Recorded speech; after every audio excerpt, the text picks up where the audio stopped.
Hey everybody, Karyn and Bryant here with, Angela Overkill Hill. and you are listening to or watching What Had Happened What Was. happened was. Hey, so listen, yeah, I know, and the dance. So listen, last night UFC Vegas 30 went down. We can talk about that. We can talk about the fact that you're full. You got a fight coming up in August. You like fully in camp and everything now, Ange? Is that like full on camp or what? Yeah, camp has officially started. I promised myself I'd wait to start freaking out about working out every day until after my ESPN gig last weekend. Yep. So I'm like, okay, I'm gonna be in Vegas for like 3 days. I'm not gonna freak out about not running or training while Yeah. I'm in Vegas, and then when I get back, hit fight camp hard because I always train when I'm not in fight camp. Like I'm still training at least 5 times a week, at least like 2 sessions a day. So I'm always staying in shape. But like fight camp, you just get that extra like oomph in your sessions, that extra intensity. So that's what I've been dealing with this week. Unfortunately, with UFC's early shows, I missed most live. So I had to go back and watch a few that seemed interesting. But yeah, I was training while they were fighting. So I kind of felt like we were doing the same thing. I used their energy from the Octagon in Vegas and channeled it in my pad session. So that was fun. Nice. Yeah, no, it is tricky on that early show because even I got there and I didn't realize it. I was like, wait, what? My call time is 7:45. Like, okay, because Yeah. so it was a little funky, but yeah, but the cool I got if I could just have like a moment to talk about my first world problems. I was trying to go to the airport on Thursday to go to work, and my Lyft driver fully shined on me and never came. I don't know if you guys have heard, there's like a lot of problems with Lyft drivers here in LA. There's not enough. Sometimes when Uh, you're at the airport, you can't get a ride, or the ride that used to cost you $30 costs you $85 now, which is absolutely oh, insane. So, yeah, so I'm oh my sitting goodness. there here and I'm waiting for the Lyft because I had scheduled it, and then it's like, it was scheduled from like noon to 12:10, and I'm like, huh, wow, this is interesting. Nobody's coming.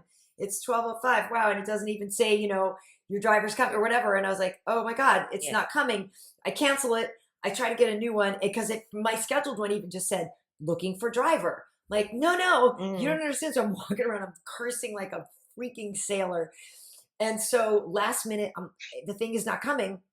I jump in my car and drive to the airport. I say, okay, whatever. I'll pay the exorbitant fee. I'll park at the airport. At least I'll make my flight. I get to the airport. LAX is totally torn up. I'm driving around. There's nowhere to park there now because they're completely tearing it up. I No. didn't have time to park at a Uh, satellite spot and get on a shuttle and come to it. I'm like, are you kidding me? So I call her travel girl at UFC. I'm like, yeah, yeah. I don't think I'm going to make it on this flight. I got totally screwed. Told her what happened. So literally, I just had to yeah. start driving and just drove to Vegas from there. So it sucked. Like I leave my house and the next thing you know, I'm in the car for 6 hours. Wow. Yeah, and there was so much construction on the way. It just totally sucked. But the good side was coming home last night right after work. We got off of work at like 5 o'clock. I was on the road by 6. I slept in my own bed last night. So Yeah. that part was good. Hey, that's why I like driving to Vegas. Like when I'm in fight camp, or at least this year, it's actually worked out really well for me because I Yeah. got 2 fights canceled the day of the fight. So I just packed all my stuff and drove off, and I didn't have to sit in the hotel room watching these fights that I couldn't be a part of.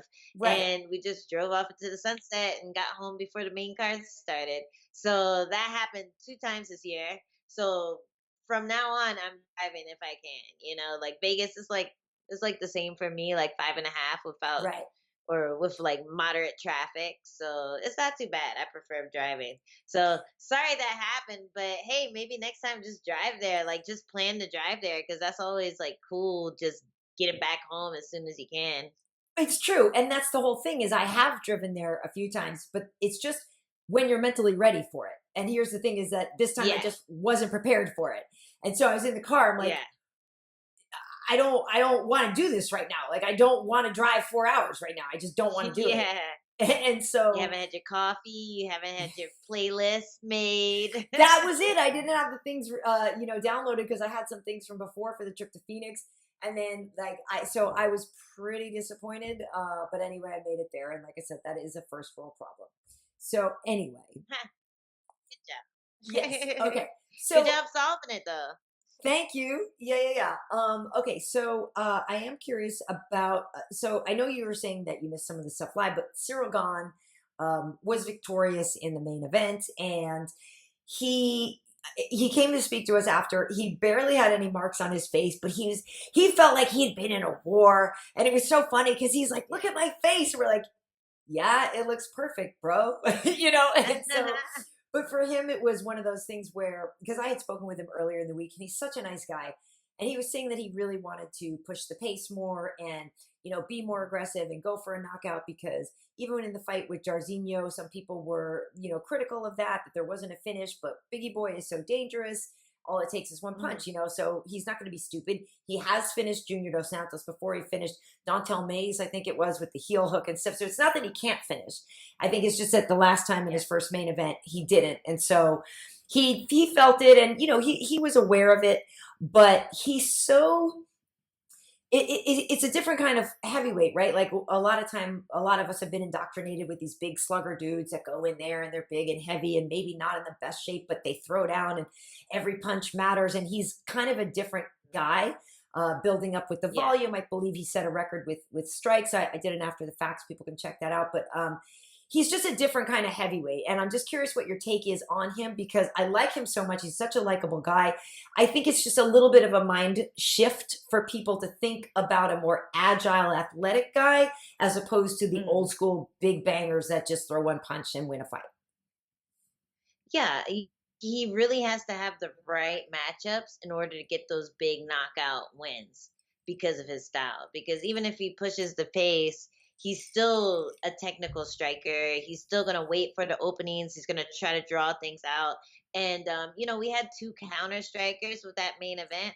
So there was a good chance, like, whenever you have two counter strikers, it's like, okay, someone either gets knocked out or it's a long, tedious, like, chess match, and it's hard for casual fans sometimes to be into that because they don't, this is like, these guys are taking forever to punch each other, like that's what it looks like to a casual fan, where like, someone like me who loves the striking game and MMA and like Muay Thai and everything, I'm watching and I'm like, ooh, I like that little twitch that he did before he like committed on the cross hook, and then like he started looking for the leg kick, like I'm Yeah. gonna enjoy that kind of chess match, whereas like someone who doesn't really know the intricacies of what's going on, they're like, this is boring. So I get why he wants to put on those like show stopping finishes, Yeah. but it's not always there. And like, like people will judge straw weights for not getting knockouts, but it Yeah. really is difficult even when you're a heavyweight, when you have all that weight behind your punch. It really is difficult when you're fighting someone who just knows the defense for everything. They know the setups. And you had two very good strikers going up against each other. He actually, this is the first time Gan looked like dwarfed, No, like I I didn't know. realize how big he was until DC got into the octagon, and I'm like, oh man, he's actually still really big. He just looked tiny in the Yeah. fight, so he had to overcome a lot of things to beat him, and it was really impressive that he did it in that fashion without having a scratch. I might have seen like a tiny scratch, like when the light hit him just right, Right. but like, yeah, his face was spotless after the fight. So it really is an accomplishment, and I hope he doesn't try to change his game too much, because that's what makes him such a hard to beat striker. The fact that he's so patient and so technical, and he's always ahead on the punch count. He's always ahead on the strike count. So yeah, there's a method to what he's doing. Well, that's the thing is, I know he got criticized a little bit, and I'm fearful when fighters in general listen too much to the fans and then maybe try to change their style to appease the fans. Because the other thing that we know is Hmm. if you guys start thinking, I got to get a finish, I got to get a knockout or whatever, and you go headhunting, you then can make yourself incredibly vulnerable to get knocked out yourself. Yeah, I mean, there's nothing wrong with upping the punch count. There's nothing wrong with being a little more aggressive, but you have to plan it out. You can't just push a button and go for broke, because that's when you get knocked out, especially at that size. So it really is difficult for someone like a heavyweight to push the pace. Like even up to, I feel like every weight class, especially like 135, like above 135, Yeah. you can't just run in with a combination. Like you really have to draw the punches out because you're gonna get put on your butt. Like be rushing and make it really obvious when you're charging forward. So like throwing more punches is good, but you can't just throw them with reckless abandonment. You have to Yeah. plan it out. You have to draw things out. You have to look for the openings. You can't force them sometimes. And yeah, I feel like God knows all of that stuff. He just feels like he can do better, which is Yeah. good. You never want to be satisfied with your last performance, even if it was a good one. You always want to achieve better so that the people who are trying to beat you can't catch up to you. So it's great that he has that like harsh criticism of himself, but like hopefully he doesn't go in his next fight. Yeah, and it's funny because too he said, he's pleased with himself. That's, two main events where they did go the distance, but he what's so interesting about him is, he was a kickboxer for a long time and came to MMA basically because Fernand Lopez, the same coach that coached Francis Ngannou, saw him and saw all this raw talent. And basically, Francis, Ciryl had already done a lot of kickboxing, but Fernand said, hey, look, I could make you into this great MMA fighter, but if you want to do this, you have to basically just trust in me and basically sign this contract, kind of like a development deal type thing. And Uh-huh. and let me take over, and just you just have to have faith in me, but I can do this for you. Like I can make you into something great. And so Ciryl said Yeah. he thought about it, went home for a day and came back and signed it. And the rest is history. So there is something different about him too. And I'm curious what your take is and how some people feel, right? Because on the one hand, you get the fighters who fought in the backyard and they were backyard brawlers and they're scrappy and they were like born fighters. And it's almost like this guy comes to it from a different way and a much more let's say intellectualized way, sort of, Mm. we will make you into this thing. But Fernand has made him into something great. And I don't know if it's just a combination of the great raw material and a great coach or what, but like, I'm just curious what your take is on that as a fighter. If you would have signed something like that, if a guy just said, hey, Angie, you look like you have a lot of talent and I can really turn you into something, sign this and we're going to go places together. Like, would you even do that?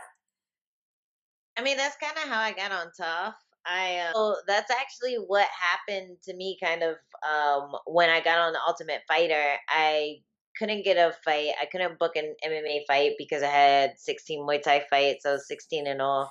And I didn't have any amateur MMA fights, but I was just going to go pro. And then I heard that they were doing Tough, which was 115, and I was fighting at 110 at the time. So I wasn't like sure if I would make it on, but I needed to find the MMA gym where they could like train me to do MMA because in New York at the time, most of the places were like you could train boxing here, Muay Thai here, jiu-jitsu here, but there was nowhere where you could just like spar with it, like spar MMA. I had like one training partner. So I got hit up by my one training partner's friend who owned the MMA gym in North Carolina.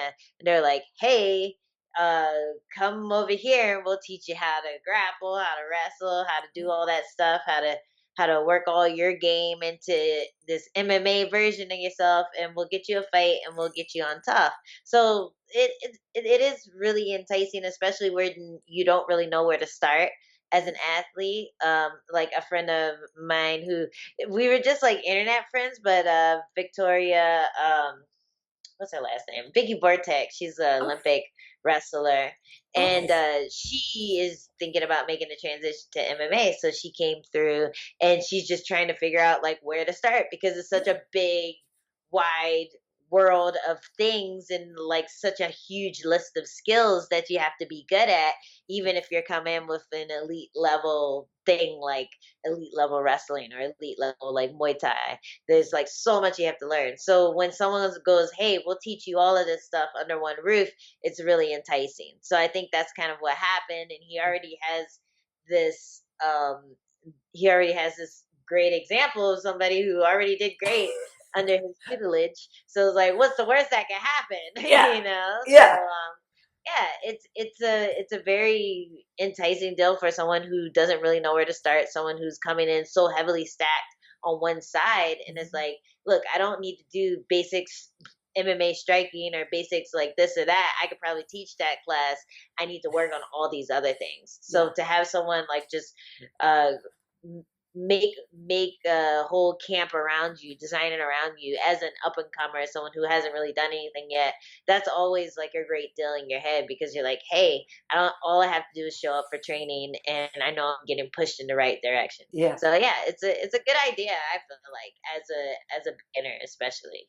Well, and also just the idea, like, could you imagine if you're Fernand and all of a sudden this dude walks into your gym, 6'5", already like an incredible kickboxer, got decent Yeah. looks. He's like a nice guy. Also, he's so friendly and sweet. And you're like, I just feel like you would just see the dollar signs. You know what I mean? Just start like Uh-huh. in your head. It'd be hard. And like you said, the fact that he was so successful with Francis. But of course, Angela, now that causes the issue of what if they have to fight each other? Because Ciryl came into this fight ranked number 3.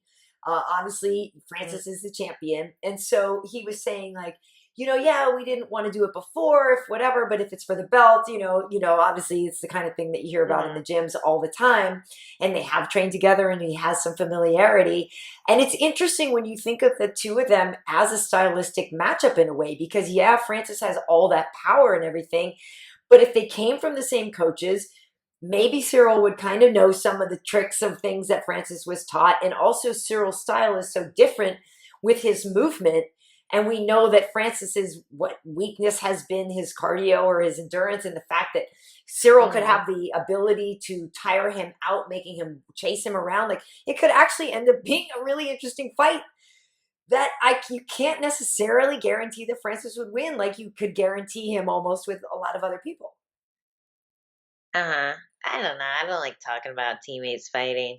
I hate that subject. It's like when you're in school and like someone wants to break up your group, so they come over and they go, "Hey, who would win? You or your best friend Right. in a fight?" And you're like, "Come on, guys. It's Like, I crappy. would, but like you don't want to start that beef, and I hate that. Like, obviously, yes, they would probably fight if it were for the belt because that means both of them are making money. And Yep. if there's no one else to fight, then it totally makes sense. But I don't know. I feel like I would have a lot of trouble just training with someone who wanted to beat in Yeah. competition.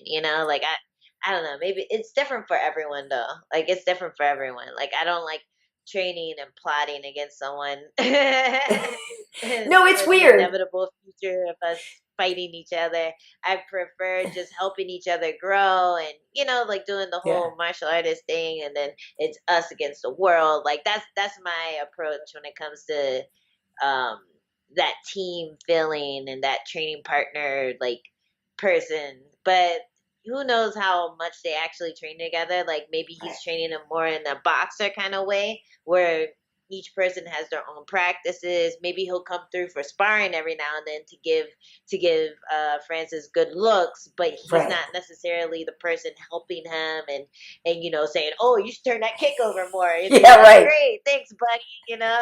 Like, "Oh, make Right. sure you pump the uppercut all the way up to the sky," and then Right. he knocks Thingy out. Everyone, he's like happy for his homie that like did the uppercut he taught him. Like Yeah. if it's that kind of relationship, I feel like it's so awkward to even talk about fighting each other. Um, but yeah, it's a lot of money, so It's a lot of some money. people And fight their mama for that I money. was going to say, but I get you, right? I get it, right? Because the only way I can kind of put this into context for myself right now, I'm not a professional athlete. I used to play a ton of team sports, so, but now I do play tennis. And so when we want to play singles and when our season starts, we make like a singles ladder where you have to play all the other people on your team to basically like figure out the pecking order of who's the best at this. And it stinks. Like, I don't like doing that because I don't like playing against my teammates. And even though, Yeah. because yeah, eventually we're all going to go out on our team to try to beat these other teams, but we do need to figure out who's the best singles player or the second best singles player and this and that. But the problem is that we all practice together and stuff. So I know this girl's weakness. I know, I'm just gonna hit it to her backhand all the time. But like, so it's weird because we have so much inside information to know how to beat that person, but it doesn't necessarily mean I can always beat them. But I have the information, right? And same thing, they know what my weakness might be or whatever. And I don't like doing it. I don't like doing the singles ladder. Like, I'd much rather just say, who do you think is the best, coach? And then just we'll figure it out when we go play another team. I agree with you on that. I actually really don't like playing the singles ladder against my girls. Just like feels dirty. I don't like it. Yeah, I don't like dirty. it. Yeah, it does feel dirty. Well, the other option though is people are talking. We were talking about on the show. I had Bilal and Anthony with me yesterday, and we mentioned maybe Stipe, right? Because Francis is probably going to fight Derek Lewis. That looks like it may happen. Obviously, John Jones is this kind of outlier who could jump in at any time if they come up with the money. And John Jones is always going to be an interesting fight. But Stipe is a guy that Ciryl could fight next, and that could be very interesting because a former champion. Stipe is an athletic guy too. He's a great boxer, great wrestler. So that could be a good fight. Yeah, I'd love to see that fight. I think Stipe brings a lot of trouble, like just a lot of issues to so many fighters. And I don't know, I really liked Stipe as a champion. When he was champion, I thought he was like very cool, very chill, very humble. I thought he was a great spokesperson for the UFC, and he didn't get that much play, which I thought was crazy, you know. But I would love to see him in a just a high eyeball. What do you call it? High profile, high visibility, high count. Yeah. Yes, exactly. A big fight like that. I would love to see him in a big fight like that. And it would be a huge test for Ciryl, who, could run into similar problems with Ngannou if it came to like cardio. We know Stipe can go for days and he's dangerous the entire fight, all 5 rounds. So that would be a good person to test that against. I'm trying to think what else. I mean, always the grappling issues there. We did see Ngannou do a little wrestling in his last fight. Yes. So that's always something to look forward to too. Is like maybe Ngannou's gonna start enhancing his game, start adding little things to it, start adding in trips and throws and takedowns and Wouldn't stuff. that be insane? How nasty would that be? I'm just thinking of Ngannou like on top of someone in one position, just going boosh. I feel like he just goes through his head, like through the bottom of the cage, Yeah. That would be insane. So hey, you never know. But yeah, I'd love to see Ciryl Gane fight Stipe. I just feel like he just got here still. So I'd still like to see him fight one more guy who's been grinding, just to like be like, hey, I earned this. You know what I mean? Right. Yeah, so that's my only issue with Ciryl fighting for the title immediately. Okay, but he's buddies with Ngannou. Right, yeah. So Ciryl is 9-0 now, and I think this was his 5th UFC fight or whatever. Okay, so he's got the longest active win streak in the heavyweight division now with 6. So he was tied with Francis and Marcin Tybura. So he passed them now. But he already fought Junior Dos Santos, a former champion. So he fought, and I know people are going to say Junior's not Junior, whatever. Okay. But I think he also beat Greg Hardy, right? Dontel Mays, Biggie Boy, and now beating Volkov, who was ranked number 5 coming into this fight. So they were both, top 5 guys. So yes, Ciryl just got here, and I'm cool with him getting one more fight before a title shot as well. But at the same time, I think he could pull it off. He could pull it off. But to your point about Stipe, it's funny because I agree with you. Stipe should have gotten more play as a champion. And, my mom used to be an EMT, and I have fireman friends, and like I love that whole side of him as well too. Yeah. So I think part of it is Stipe and his reluctance to be on camera. He doesn't like to talk. It's not like he loves doing interviews. You got that gravelly voice. I'm a fan, but I don't think he likes the part of the job that would make him more popular. Do you know what I mean? It's like he doesn't care, or he doesn't want it or whatever. He's not an actor. Yeah. Stipe's just he's just real. He's just a real dude. Yeah. So, I agree with you. Yeah. Well, Ohioan. yeah. Well, so at any rate, I do think it's good to have guys like Cyril in there. And even Tanner, who won in the co-main event against OSP, like these more athletic Yeah. heavyweights, these guys who, and Tanner's another one. He had a really close fight with Arlovsky. He had a really close fight with Alir Latifi. So Tanner was back in action only 3 weeks after his fight with Alir, and he broke Alir's arm in that fight. I actually, I did think Alir won, but it was a very close fight. And so Tanner had a real chip on his shoulder, and he was like, let me get back in action right away. I got one fight left in this deal, and I want to get in here, and I want to do it. And he was angry, and he was looking for the hunt or the head hunting rather, because he'd been kind of screwed by the judges, he felt. And this time he went out there and he was really high volume against OSP, and he just really put it on him and didn't really give OSP a lot of time to figure stuff out, right? There was a time when OSP got him down and you wonder, okay, is he going to sink another Von Flue? But Tanner was able to turn it around. And one thing I do want to say, and I don't know if you caught this part, but it looked like Tanner grabbed the fence and pulled himself up. And it really looked like this. And we were kind of freaking out in the studio, like, he needs to have a point deduction. And the thing is he got up and then he was able to turn the situation around and finish the fight. And so you're like, well, if he hadn't grabbed the cage, he wouldn't have gotten out of this position and the fight ending sequence wouldn't have happened. So it really looked like he grabbed the fence. But then in replays, I guess he didn't. And then afterwards, after the show, Anthony and I were talking to, it wasn't Mark. Why am I blanking on who was reffing it? But Jason. And so he was really in there, Herzog. He was like eyeballing it super close. And so we talked to him after, and Jason said, no. He said, I know people think so. He didn't grab the fence. He sort of looked like he was going to, and then it turned out it was sort of like knuckles or whatever. That yes, he pushed off it, but he didn't. He said, because Jason said, I was on top of it. I'm not going to let him get away with that. So he really, really did eyeball it. For those people who think that Tanner may have done something illegal, he didn't. But anyway, exactly. My point is just that I do think there is kind of that new wave of heavyweights, the more athletic guys, and it's exciting. Yeah.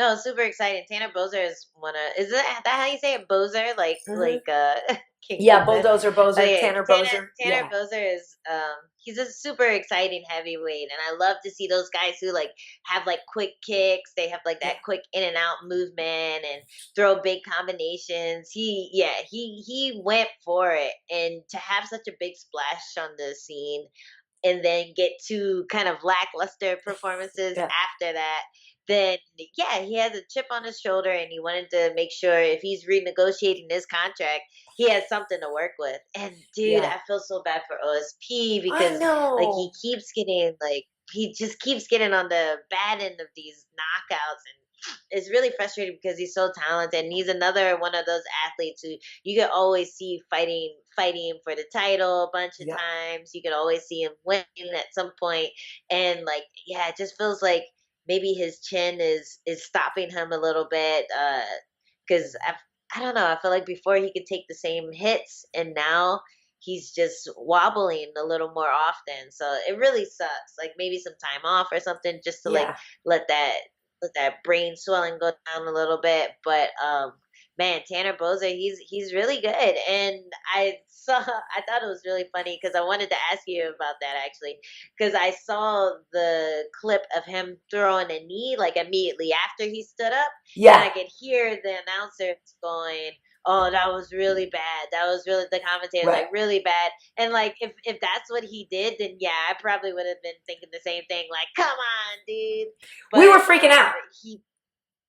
But in his Instagram post, it was funny. He wrote something like back hot boy summer, white boy summer, or something like that. And then he wrote, "And I didn't grab the fence, dummies." Yeah, good for him. Hilarious. So he's a funny guy, and unlike poor Stipe, he knows how to talk the talk. He knows how to bring his personality to the camera and let everyone know, like, hey, this is the type of guy I am. If you like that, you should follow me. Follow my career, and hope that I'm successful in the future. So he's a fun guy to follow and fun guy to like just see perform, especially when he does stuff like that. Big knee at the end. Oh my God. Yeah, real cool guy right there. Yeah, from Keep an eye on Canada. Tanner Bozer. Tanner Bosey's got the mullet. He does have a good look. He's got the missing tooth. Yeah. There's a lot to like about it. I Yeah, agree. and he has, I forget who told me, I think it was Mitch Clark, but he told me he has this secret nickname that Oh, really? that no one knows about, but his first nickname was actually the Dildozer. The Okay. Dildozer Bozer. Now I think it's the Bulldozer It's or the bulldozer, something. but I'm gonna have to Yeah. ask him about it the next time I see him. Yeah, ask him about the Dildozer. Okay, or I'll ask That's KB. the His word teammate that came KB out. Buller, comes with him and stuff too. And KB's pretty cool. So yeah, I'll have to ask him. I'll have to ask him. Well, the interesting thing too on that one, Tanner was a favorite. The one thing I will say about OSP is I agree that maybe he's been keeping kind of busy and maybe he should maybe take a little bit of time off. This was his second fight at heavyweight.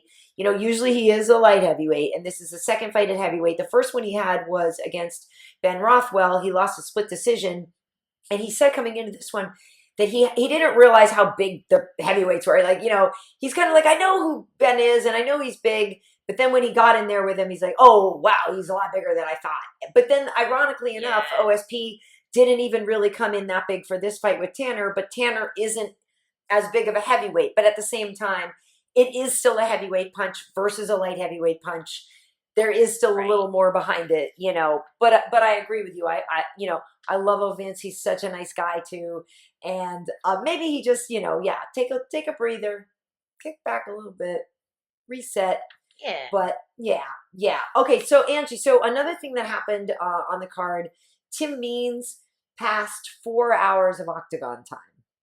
So he is the 50th, Wow. the 50th fighter in UFC history to get more than 4 hours of Octagon time. Jeez. So he and Nicholas Dalby going into this fight, between the two of them, had 70 fights combined. Like, it's insane how many fights they've Wow. had.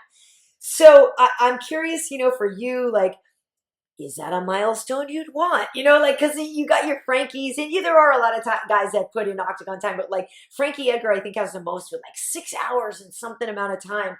And when you think about Ugh. it, you think about like 6 hours of somebody trying to punch my head off, like that Yeah. sucks. Yeah. Yeah, you just gotta wish that that your head movement stays stays slick, right? So you're Right, not actually taking 15 minutes at a time of damage or 25 minutes at a time of damage. You're right. only taking like a few hits here and there. So yeah, that's always my goal. Ever since I learned how to make people miss, I'm like, oh yeah, let's do more of this. More of this, less running into punches. That's Right. a lot better. And then you come out looking like Ciryl Gane, you come out looking Yes. all pretty. So that's my philosophy with long fight times. Like at least move your head a little bit. Um Tim Means, I mean, he does move his head a little bit. A little bit. Not as And much that as is he used to, but yeah, that is a lot of punishment. But hey, man, he's making a living doing what he loves. Like I think for regular people who don't get punched in the face for a living, that can seem harsh. But we take so much damage in training, so much damage in just like messing around with each other. yeah. Like it's a lifestyle at this point. Like if someone punches me like an arm, I feel like I can take it better than I could before I was a fighter, or Mhm. if I like just get like pushed out of nowhere. Like even if I'm walking down the street and like before if I was a fighter, if I got shoulder bumped, it would be like, whoa. But now, if I'm walking down the street and I get shoulder bumped, I almost knock the person over just because I have like this like ability to, I don't know, check my balance and I'm Yeah. used to impact, and Right. reacting to it immediately without thinking. So I definitely feel like I mean, even I'm like sheesh, like, but I'm just thinking about the amount of time of being tired because someone's trying to kill you, as opposed to the amount of punishment your body is taking. Because people are resilient. Like we heal. Like unless you're getting like bones broken and stuff every time you fight, like we're resilient. Like most of it's superficial. It heals up in a few days. Um, but like that lung fatigue and that body fatigue after a fight is so different from anything else. Like if you ever tried to run for like a train or a bus and it's way down the street and you know you have to run as fast as you possibly can to make it. Like if you've ever felt the exhaustion for doing that, imagine doing that for 15 minutes straight. Like that's what it feels like to be in a fight and it sucks. Like like most people be like, I'll catch the next bus, Right. like just go without me. I'll stay here. But yeah, that exhaustion, I think that's the one thing that I dread the most when I'm getting ready for a fight. Like I never think about getting hit. I never think about damage or anything or getting cut. Like I'm always just thinking about, man, I'm gonna be fucking tired. Yeah, it's interesting too because Tim has actually broken his leg. We were in, my gosh, where were we? Wichita or somewhere a couple years ago, and Tim, remember, he broke his ankle. It was really bad, actually. Um, Oh yeah. yeah, it was really bad. And I remember seeing him afterwards in the hotel bar, and just I felt so bad for him, like because he is a little bit older already, and I remember at the time thinking, oh no, is this like a career-ending injury? But luckily it Right. wasn't, and he came back. But yeah, to your point, I think too, not only the 4 hours of somebody really trying to hit your head, but the 4 hours of just even the mental exhaustion, like the mental that's so much high pressure intensity. It's I don't know, man. It's just wild. It's just wild. I Yeah. don't I don't know if like when you set out, like if you're like, yeah, I want to be the girl that sets the record for the most time in the octagon. Like I don't want to set the record for the least amount of time in the octagon. Like the most wins with the least amount of time. Yeah, exactly. But we can't always choose. No, we can't. We can't. It's We not can't. like We can't. we gotta Okay, take what we can. There's take not what you there's take no what you could get. choosing.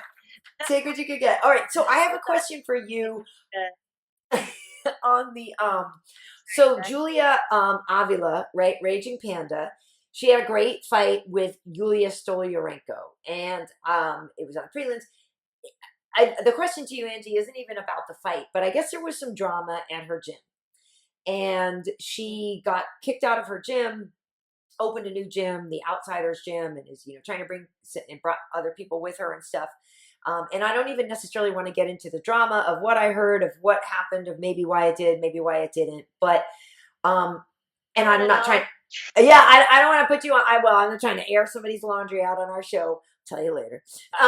But yeah, but just for you guys, for the fighters, like, and she was really upset. You could tell when she won this fight, she was very emotional about not only the victory but just all kinds of things that have gone through her. Like she got laid off from her job, and then she's training full time as a fighter, but then got kicked out of her gym, had to start another, like all this stuff. But it's a weird thing for a fighter, like mid career, if you all of a sudden had to change gyms, like what do you even do, right? Because if you're a known fighter and then you want to go somewhere, how do you know who to trust? I mean, I guess we're getting back to the Fernand Lopez thing, even at the beginning, of like finding the coach to believe in. But do you think it's harder to find a coach when you're starting out, or when you're already established and you are successful and maybe you need to switch gyms? I think it's easier once you're established Yeah. because there's incentive there for the coaches. You don't Yeah. have to necessarily bank on a good coach also being also having a kind heart and nurturing your career up to the point where you are making him money. A lot of times that's where we get our start. Like my first coach was just a really good Muay Thai coach, and he let me clean the gym and work for him in order to go and train for free. Cool. And it really helped me out because Muay Thai class was pretty expensive, and a lot of times I feel like that's what keeps people out of the MMA world, are doing these different schools like BJJ. If you ever try to get a BJJ school in the city, like that's like 200 something dollars Right. a month, you know, and you have to learn a bunch of different stuff. Yeah. BJJ, wrestling, Muay Thai, So expensive. boxing. It's so much, so many subscriptions that you'd have to have just Totally. to be a well-rounded fighter. So when you're starting off, um, you really are just at the mercy of good coaches being kind enough to let you do something for them in order to get free training or free lessons or whatever, or you just got a bunch of money to burn, you know. So it really is tough as a starting out fighter. But once you're established, then there's that 10% that most fighters pay. Some fighters pay a little more, a little less, but most fighters pay around 10% to their coaches. And if you're making the entry level uh, contract, UFC contract right now, I Yeah. think is 12, 12 and 12. So if you have the ability to make a coach 4 grand for like an 8 week camp, then there's some incentive there. Yeah. You know, even if you're just starting off, if you're not making that much money, it's still more than if you're fighting like amateur fights and you're taking years to get your experience up. Like it's way easier to get into a good school, into like a good MMA gym Yeah. and get that attention once you establish, for sure. But right, but at the same time though too, it also gets trickier, right? Because let's say you had to switch gyms and then you'd be like, well, I can't go to that gym because I fought that girl and she trains there. Or I can't go to that gym because I'm going to fight that girl and she trains there. Or, Mhm. right? Because I would still think there's, I don't know, you're still kind of putting yourself out there in a way, right? Like that there's a little bit of not risk necessarily, but trying to find the right place. Um, Mhm. I would still think there could be a lot of like trust issues. I don't know.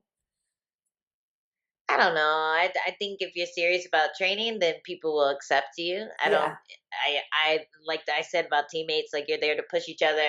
So if the coach says it's okay, it's not like the girl that you already fought can say anything about it, you know. But that's like a true. good coach would, That's true. a good coach would check in with their athletes and make sure it's okay that this new athlete that already fucked one of them up is coming. Right, You know, like right, right, that's what right, a good right. coach should do.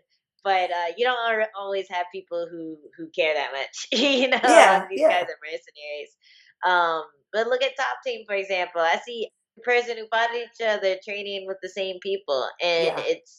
it's just kind of the way that it is. I think once you're established, you're more likely to go to a big name gym as opposed to some small like no name strip mall middle America type place. Like you'll probably go somewhere where there's other people at your level True, training, you true. know. So yeah, I think yeah, I definitely don't think that would be a huge issue unless you just talk a ton of shit online and people just don't like you, you Right. know. Like Like, well, for like I feel like example, not for nothing, I would. right? But like, if Colby left American Top Team, a guy like Colby has pissed off so Mhm, many people, a lot of different places, right? Like, exactly.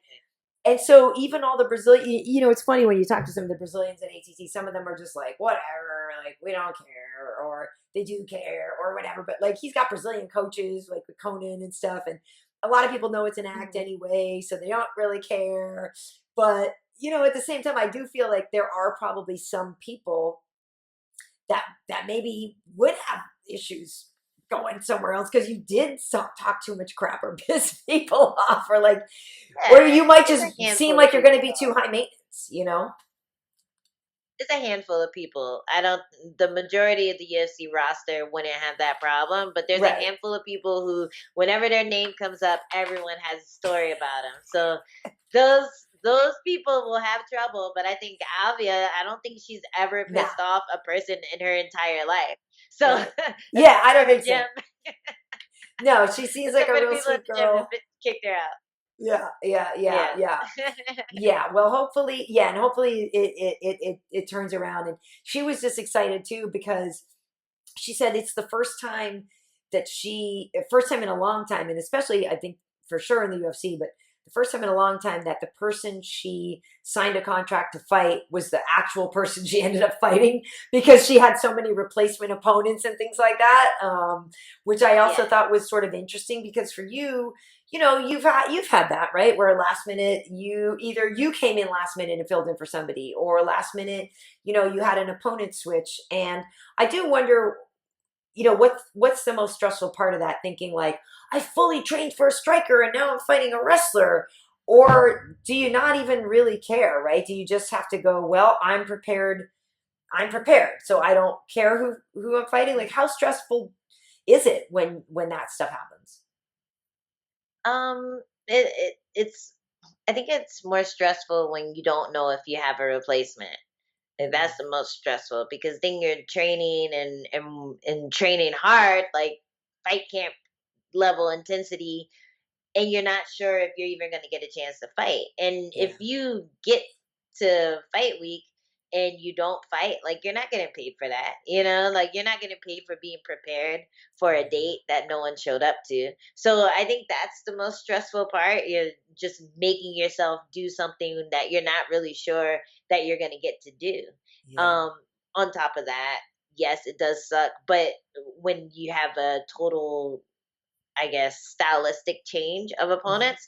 But I feel like that only sucks when you're at a certain level. Like, for instance, with the Rebus fight Mhm. that just got pulled, I was given the option to wait for Rebus to come back with no COVID readings in 2 weeks, or fight who is it, Jandaroba. And even though they had similar style, like, some, okay, grapplers, here's They're another different. grappler, uh is different though. It was different. So I was like, no, I'm gonna wait for Rebus, because I practice like all these things. I practice defending all these things that she likes to do, and Jandaroba does like totally different things in order to get you to the ground. So Yeah. I want to be a little more prepared for that. So that's like one of the things. Once you get to a certain level where the people are so good that that could actually throw a wrench into your game plan, then it's a little more stressful. Maybe you're going to choose to wait for the person who got hurt or got sick or whatever. um but like at the lower levels, like when I show up for short notice fights, I'm like, hey, nothing to lose, like nothing to Yeah. lose, because I didn't Yeah. have a fight a week ago and now I have a fight in 2 weeks. So that's great. But as the person saying yes to the fight, it's a little more stressful, because you're like, oh shit, now I'm fighting Angela Hill, like, Right. Yeah. but I would it's think all like, of a sudden you're like, no, wait, wait, wait, no. wait. Yeah. Yeah, exactly. So I get it. I get how annoying that could be, especially when you're in limbo, wondering if you have a fight. You probably have like some carbs you really want to eat, but you can't, because you're like, maybe I'm gonna fight in 2 weeks. Who knows? So yeah, it is really stressful, that whole limbo and waiting part. Yeah. Yeah, and it depends on the athlete too. It depends on what part are they more scared about. Are they scared about getting punched in the face? Are they scared about not fighting? Are they scared about Yeah. I don't know, getting Okay. taken So I down? want Like it depends on what their fears are as well. it's no, there's a lot going into it. And so I have to ask your thought on this, because I personally kind of thought it was a little bit insane that Justin James, who was fighting Charles Rosa, bet all of his money on himself. So you Oh probably heard about this. People should have no, heard it. So he said he bet his whole, so his win. He tragic. bet all of his money on himself, and I think he said like his coaches bet on him. Like, so he basically was like, look, if I don't win, I'm not going to get paid. My coaches aren't going to get paid. I'm that confident I'm going to win. And if I'm not mistaken, he was already on a little bit of a losing streak going into this fight. But he was just so confident. And maybe it's because of Charles's record, and Charles is like win, loss, win, loss. And, after Charles came back from his neck surgery, and then, he is a very good grappler, but then he went up against Bryce Mitchell, who's a better grappler, whatever. So Charles has been up and down, but did win this fight, split decision. I actually thought Charles won outright. I didn't think it was a split decision personally, but Okay. regardless, it was a I don't have my glasses on. Let me put my glasses on and just double check on this one. But yes, so yes, it was a split decision, right? So I had tweeted out like, "Oh, Justin James, a cautionary tale coming soon to Netflix," and I wasn't trying to really crap on him. I'm just saying it's risky to bet on yourself like this. Yeah. And some people are like, well, you should bet on yourself, because if you don't have all that belief in yourself, what do you even do in showing up? And I'm like, yeah, I get that. But you're like, you're not going to pay your coaches and all this stuff. Like that to me just seems a little irresponsible. Um, I Mm. don't know, but I'm curious what your take is on that. I guess I sort of like the braggadocio of it, and the like ballsiness of it, but at the same time, as as a woman who has bills to pay, I'm like, that wasn't smart. Yeah, oh man, it's so tragic. Especially because it was a split decision loss. Right. So, for a second, for that second, even if he thought he lost, for that second, he's like, oh, oh, Oh, maybe South Amato's out there. Oh, maybe Adelaide Bird is out right. there. Right. You never know. Like there's a split second where his hope like spiked and then it dropped, it plummeted. I know the feeling. It's horrible. So, it really is tragic, man. And I mean, it is very ballsy. I like stories like that, especially when they work out. Right. But when they don't, it's high risk, high reward. And poor guy was just on the high risk only part of it. There was no Hmm. high reward. I'm happy for Rosa because Rosa has been up, Yeah. down, and I'm glad that if it looked like, because I didn't get to see the fight, but Yeah. I did hear about the bet story. So when I heard what the decision was, I was like, oh man, he was so close, poor guy. But I'm happy for Rosa if it looked like he won outright, that he won the split I thought decision so. like that. If he had gotten robbed, if Rosa had gotten robbed, it'd only be right for his guy to throw him a little extra compensation Yeah. for the winnings. But yeah, that's crazy, man. I don't think I'd ever have the balls to do it. I feel like I'd almost set myself up. Like imagine if I had done that for the Watterson and the Gadelia fight. I would have felt like I jinxed myself, and that's Right. the only reason I lost. You know what I mean? So yeah, I could never do that. I'm too superstitious. Yeah, I think I wouldn't do it either. Like I know there are things where I feel like I'm the best at something, or I'm totally going to crush this thing that I'm doing, or whatever. But I think that as soon as I said, I'm so confident of it, I'm going to put X amount of dollars down, I'd be like, I don't know. It would be a lot of pressure. I Mm. can't bet on my friends either. Like I can't bet on them. I feel like I jinx them if I bet on them to win. If I know it's gonna be a shutout, like I'm like, oh, 100% this guy's gonna win. I don't want to put any money on it because I'm still scared that my bet will sway Totally. karma in the opposite direction. So it's just like, okay, I'm just gonna sit here and hope that they win and not say anything and not do any picks. I'm just gonna sit here quietly and try not to jinx them. Yeah, well, that's why it's funny, because John Anik, good old Boston boy, from Boston too, and John will bet against the Patriots sometimes because, yeah, he wanted to ensure the victory. So he would bet against them, Ah, and it's funny because John would be like, "I'm spending all kinds of money to guarantee that the Patriots win, so I hope you guys recognize what I'm doing for everybody." But same thing, like I don't yeah. I don't bet on the fights, and to be honest with you, and everybody listening, we can. There's no rules against it. And to be honest with you, sometimes I know stuff that I'm like, this guy probably is going to Eh, win or isn't going to win because of other information that we know. But I never bet on him. I never bet, and also partly because I think it would be weird just be like, roll up to the sports book and be like, "Hey, what up, KB? Checking in for my bets for the show I'm working in 3 hours." Like that yeah. just seems weird to me that I wouldn't want to do that. But also, like you said, I don't want to like jinx my friends or feel like as it is, I'm already stressed enough at work sometimes, watching my friends or whatever. Like I don't want to add that layer to it. Um, but then in hindsight, and I think sometimes I'm like, oh my God, I would have made so much money. You know what I mean? Like there are I times when I think maybe know. am I the idiot for not betting on some of this stuff? Yeah, exactly. What are you gonna do? You're not a heartless girl. I know, and I'm not All a right, degenerate what's the gambler woman either. taking your information and using it for your own gain? Yeah, it seems like it might be a little bit risky. All right, well, so listen, Cool. we this is the What Had Happened Was podcast, obviously, and you can find it on Spotify, iHeartRadio, and Apple Podcasts as well. If you want to follow me on Twitter, I'm at Karyn Bryant, Karyn. Bryant as in Kobe, no relation, but may he rest in peace. Over on Instagram, I'm KB Heat. Angela, where can people find you? You can find me at Angie Overkill on Twitter and Instagram, and you can also find me at Overkill Hill.